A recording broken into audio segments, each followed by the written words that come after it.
За сайн байцгаана уу. Өнөөдөр би та бүхэнд 14 дугаар бодлогыг танилцуулах гэж байна. За өнөөдрийн бодлого 2.10-ын бутархааг нэмэхдээ 2 дугаар нэмэгдэхүүний цэгийг 1 цифр баруун тийш тавьж алдаж нэмснээс 2795 гарах тоог 49.1 гаргажээ. Нэмэгдэхүүнүүдийг олоо гэсэн бодлого байна.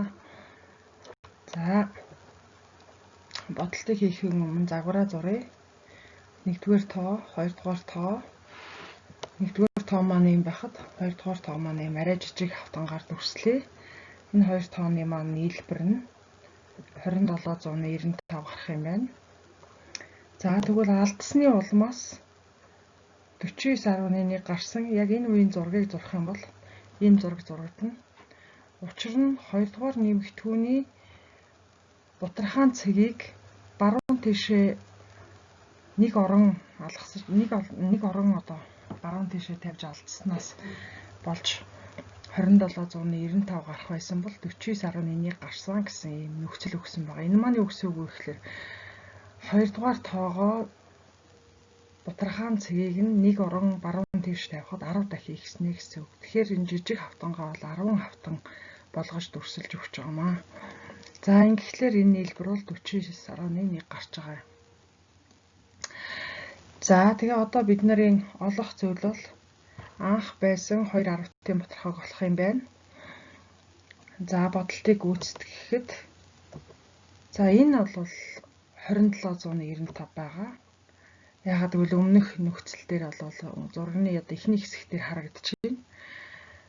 За тэгвэл энэ 49.1 2795-2-ын ялгуур нь 2115 байгаа. Энэ маань болохоор зурган дээр энд байна гэсэн үг.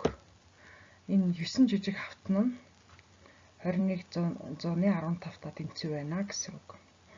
За тэгэхээр нэгийг нь олох юм бол тэр бол 2 дугаар тоо буюу 235 гарч байна. За тэгвэл 1-р тоо нь 2795-аас 235-ыг хасаад 25.6 гэд 1-р тоо маань олдчихж байгаамаа. За ингээд 2 тоо нь олдчихж байна гэсэн үг. Хариугаа ялгаа бичих юм бол 1-р тоо нь 25.6, 2-дугаар тоо нь 235 гэд гарчиж байгаа. За одоо бодолтыг шалгая.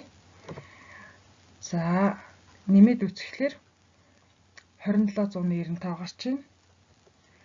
За нэг орон хойшлуулахлаар 235 маань 23.5 болно. За энэ үед нь нэмээд үсэх юм бол 25.6 дээр 23.5-ыг нэмэх юм бол 49.1 гараад бодлогын нөхцөлийг хангаж байна гэсэн үг. За тэгэхээр бид нар одоо олох ёстой хоёр тоог зөв болсон байна гэсэн үг.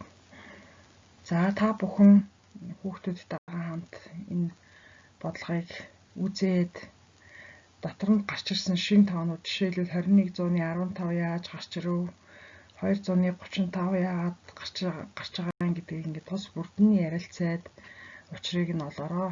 Амжилт хүсье та бүхэнд.